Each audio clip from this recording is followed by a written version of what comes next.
We, the Department of CHO, are thrilled to disseminate the message of our Honorable Vice Chancellor, Professor Dr. Deepak Kumar Paul, on birthday of Netaji. The message. It is indeed a great pleasure to celebrate 125th birth anniversary of Netaji Subhash Chandra Bose, the icon of Bengal, the great personality behind India's freedom struggle. On this occasion, I appeal to all the students, teachers, officers and staffs of Sidho Kano Birsa University to commemorate our very own Netaji in a befitting manner. I am happy to learn that CHO department of our university is going to make a pala on Netaji, which will surely be a great attraction of the celebration. Jai Hind. নমস্কার।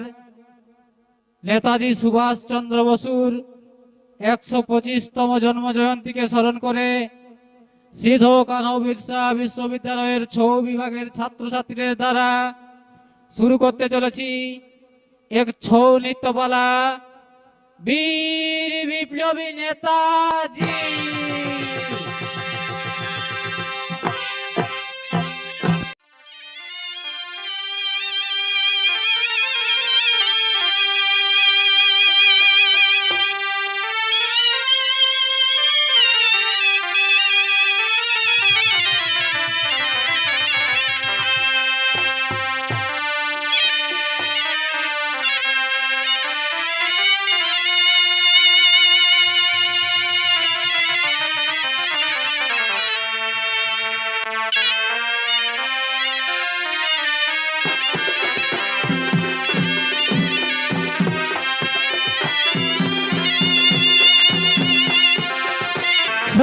জানুয়ারি 1941 সাল। তাই এদিকে সুভাষচন্দ্র শিশির কুমার বোসকে সঙ্গে নিয়ে জিয়াউদ্দিন খান ছদ্মনাম ধারণ করে প্রহরারত British পুলিশের চোখে ধুলো দিয়ে তার এলগিন রোডের বাড়ি থেকে গৃহত্যাগ করলেন। ট্রেন ধোয়ার জন্য ছুটে চলেছেন দমই স্টেশনের দিকে।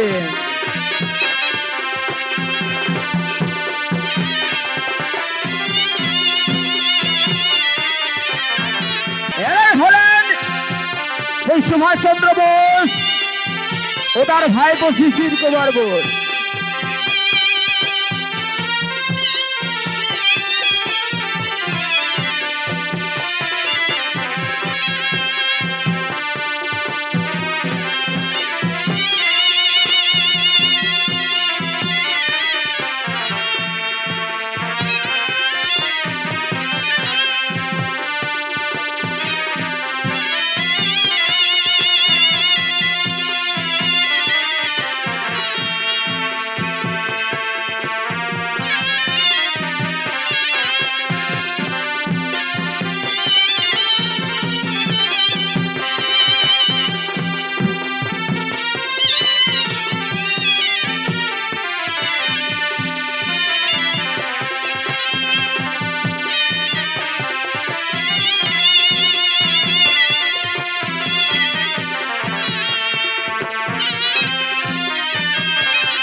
একই শিশির, এখনো ট্রেন এলো না?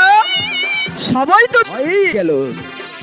ভারত মাকে পরাধীনতার শৃঙ্খল থেকে মুক্ত করতে আমাকে যে এখানে বেরোতে হবে।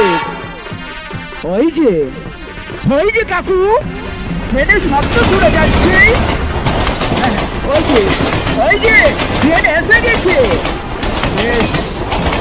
বেশ, তাহলে আমি আসি শিশির, তুমি সাবধানে বাড়ি ফিরে যাও। ও হ্যাঁ, এই কথা যেন কেউ না পারে। মাকে বলো আমি একান্ত মনে মৌনব্রত পালন করছি।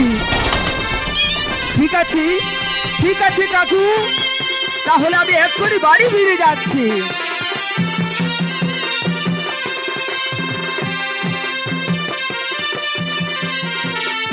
তাই এদিকে সুভাষচন্দ্র বোস ট্রেনের চেপে রওনা হলেন, আর এদিকে শিশির বোস সেই বাড়ির দিকে করেছে টোটো।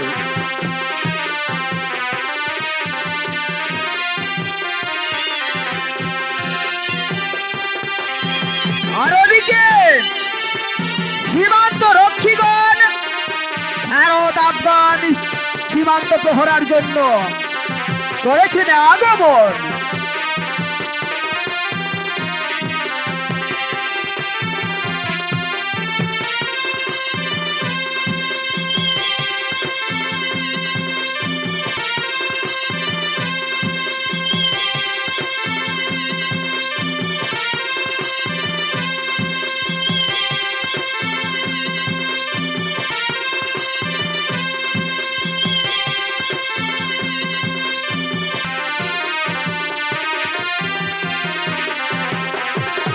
আর এদিকে সুভাষচন্দ্র বোস আফগানিস্তান থেকে রাশিয়ার উদ্দেশ্যে ছুটে চলেছেন কালা ও বোবা পরিচয়ে।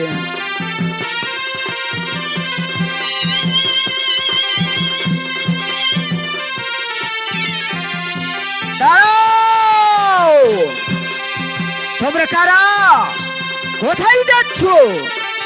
দারোগা বাবু, দারোগা বাবু, আমি হলাম রহমত খান, আর ইনি হলেন জিয়াউদ্দিন খান। কথা বলতে পারে না, শুনতে পাই না দারোগা বাবু, তাই চিকিৎসার জন্য নিয়ে যাচ্ছি।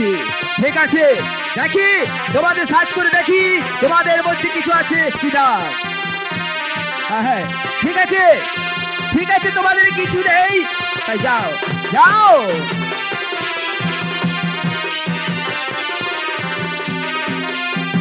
তাই এদিকে রাশিয়া ইসরায়েলের কাছে কাঙ্ক্ষিত সহযোগিতার আশ্বাস না পেয়ে সুভাষচন্দ্র ইতালি যান।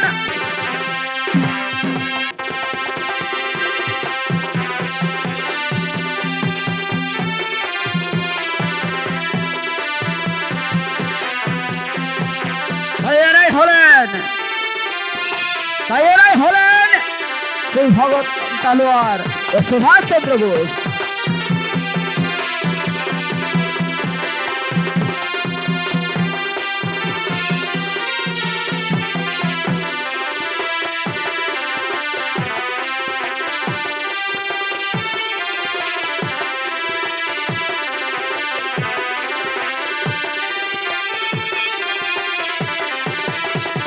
ইতালিতে মুসোলিনির কাছে সহযোগিতার আশ্বাস আদায় করেন ইতালীয় কাউন্ট অরল্যান্ডো মাজোরা পরিচালনা জার্মানির উদ্দেশ্যে যাত্রা করলেন। 1942 জানুয়ারিতে বার্লিনে স্থাপন করলেন আজাদ হিন্দুস্তান বেতার কেন্দ্র। জার্মানিতে বন্দী ভারতীয় সেনাদেরকে গঠন করলেন আজাদ হিন্দ বাহিনী। তিনি ভূষিত হলেন নেতাজি নামে। এই আজাদ হিন্দ বাহিনীকে সঙ্গে নিয়ে ছুটে চলেছেন সুভাষচন্দ্র।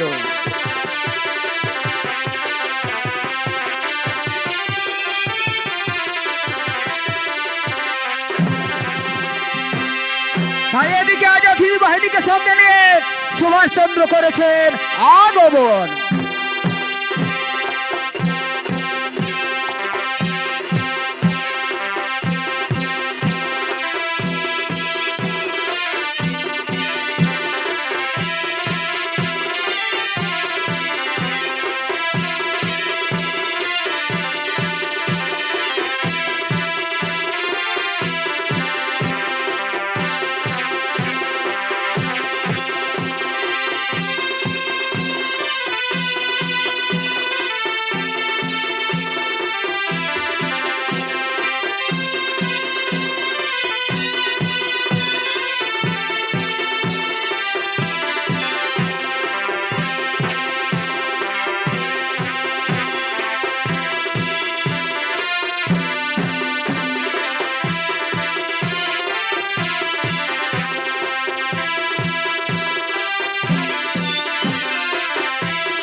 আর এদিকে জাপানে যাওয়ার আমন্ত্রণ পত্র নিয়ে ছুটে চলেছেন সেই সুভাষচন্দ্র বোসের কাছে। এদিন স্যার, ধন্যবাদ।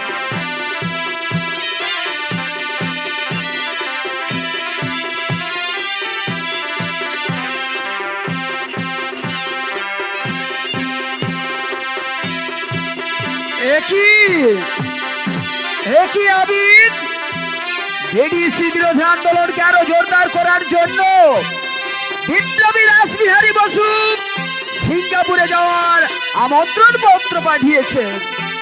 আমাকে সেই সমাবেশে উপস্থিত হতে হবে, তাই তুমি আমার সঙ্গে চলো। হ্যাঁ স্যার, আমি প্রস্তুত, তাই চলুন।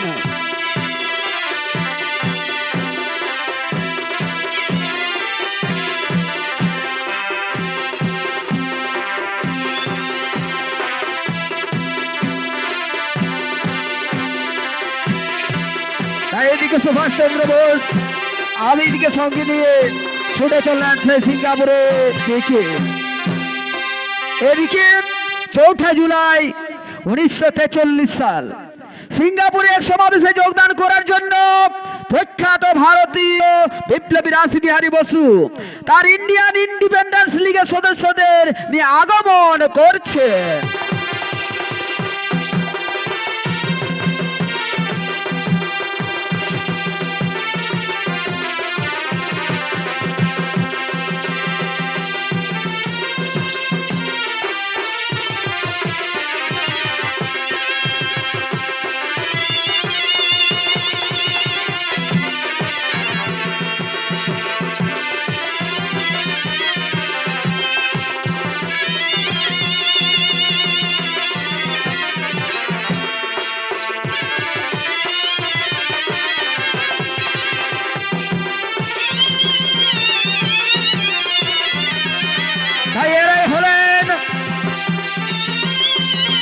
বিপ্লবী রাসবিহারী বসু ও ইন্ডিয়ান ইন্ডিপেন্ডেন্স লীগের সদস্যগণ।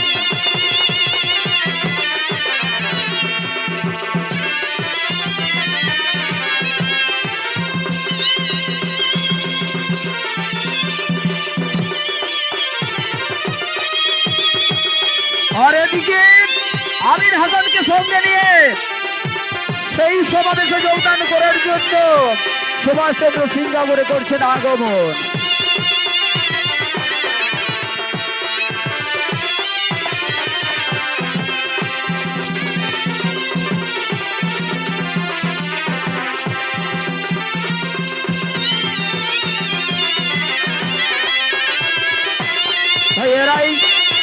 এরাই হলেন সে আমির হোসেন ও সুভাষচন্দ্র বোস।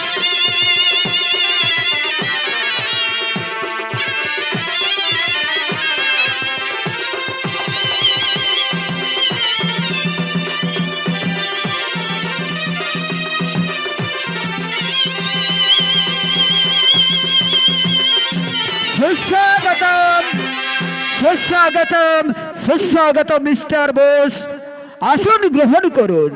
ধন্যবাদ স্যার, ধন্যবাদ।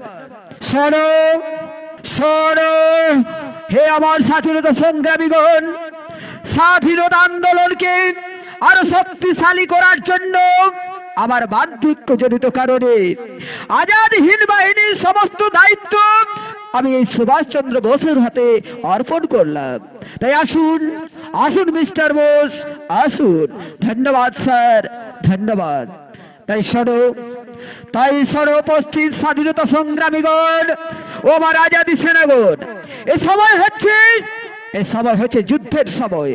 তাই চলো আমরা সকলে একত্রিত হয়ে ভারত মায়ের মুক্তি সংগ্রামে ঝাঁপিয়ে পড়ি। জয় হিন্দ।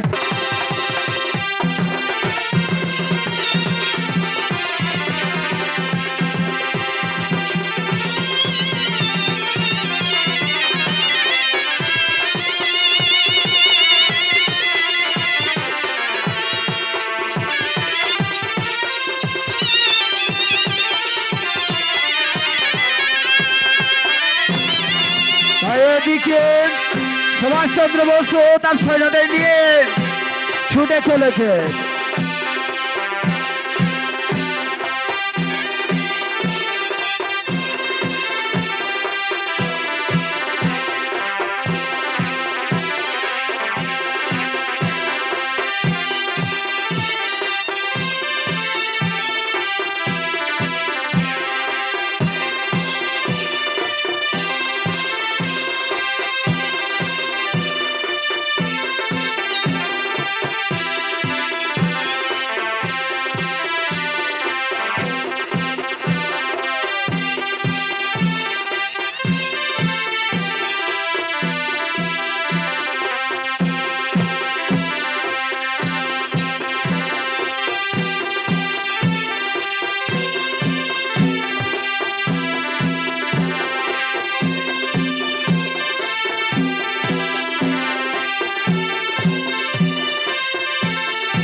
ভাই হে হে আমার বীর আজাদী সেনাগণ, পরাধীনতার শৃঙ্খল থেকে ভারতকে আমাদের মুক্ত করতেই হবে।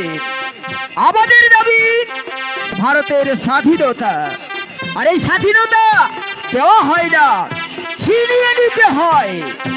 নিজের রক্ত দিয়ে স্বাধীনতার মূল্য প্রদান করা আমাদের দায়িত্ব। তাই রিক্ত আমি, সর্বহারা আমি তোমাদের হয়তো আজ কিছুই দিতে পারবো না।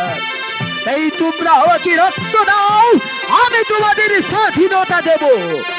তাই 1943-এর 23শে অক্টোবর আমি আজাদী হিন্দ সরকারের পক্ষ থেকে ব্রিটিশ শাসনের বিরুদ্ধে যুদ্ধ ঘোষণা করলাম। জয় হিন্দ, দিল্লি চলো।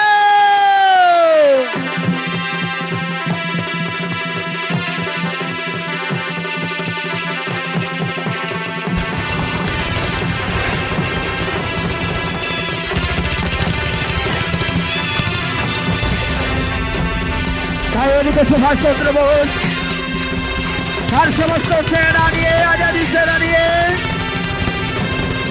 ল্যাগুনের মধ্যে জয় হিন্দ দিল্লি জল ঘরে চলে এগোতে লাগলেন।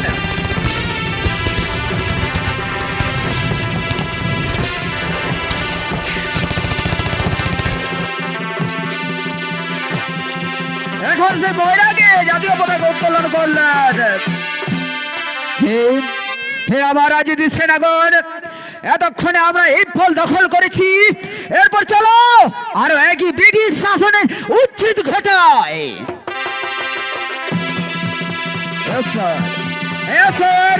জয় হিন্দ।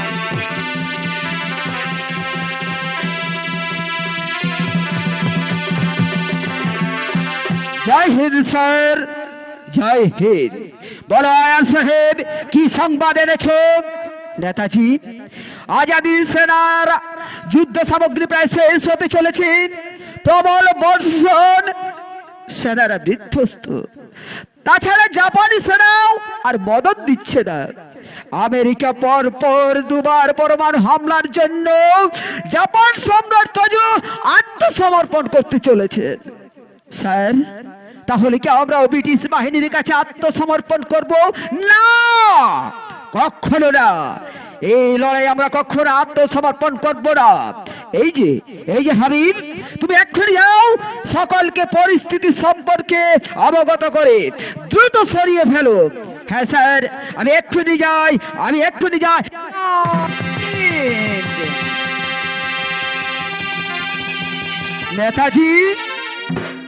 নেতাজি, এই স্থান আপনার পক্ষে নিরাপদ নয়।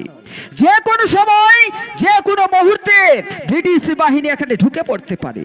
তাই এক্ষুনি আপনাকে সিঙ্গাপুর ত্যাগ করতে হবে। বেশ, ঠিক কথাই বলেছেন আয়ার সাহেব। হাবিব, তুমি সেনাদের সরিয়েছ, তাদের সমস্ত প্রাপ্য বুঝিয়ে দিয়েছ। হ্যাঁ স্যার, কিন্তু তার জন্য সেনারা খুব দুঃখ প্রকাশ করেছে স্যার। তারা শেষ রক্তবিন্দু পর্যন্ত ব্রিটিশ বিরোধী সংগ্রামে চালিয়ে যেতে চায় স্যার। দুঃখ পাওয়ার কোনো কারণ নেই হাবিব। ইংরেজদের হাতে যাতে ধরা না পড়ে তার জন্য সেনাদের ছত্রভঙ্গ করা হয়েছে। কিন্তু কিন্তু লড়াই এখন আমাদের জারি আছে। পরিস্থিতি স্বাভাবিক হলে আবার আমরা ভারতের স্বাধীনতা আন্দোলনে ঝাঁপিয়ে পড়বো। দুনিয়ার কোন শক্তি এই দুনিয়ার কোন শক্তি ভারতের স্বাধীনতা আটকাতে পারবে না। আমাদের লক্ষ্যে আমরা পৌঁছবই। তাই চলো হাবিব, তাই চলো ব্রিটিশ বাহিনী এখানে পৌঁছানোর আগেই আমরা সিঙ্গাপুর ত্যাগ করি। চলো, তাই চলুন স্যার, তাই চলুন। জয় হিন্দ, জয় হিন্দ, জয় হিন্দ।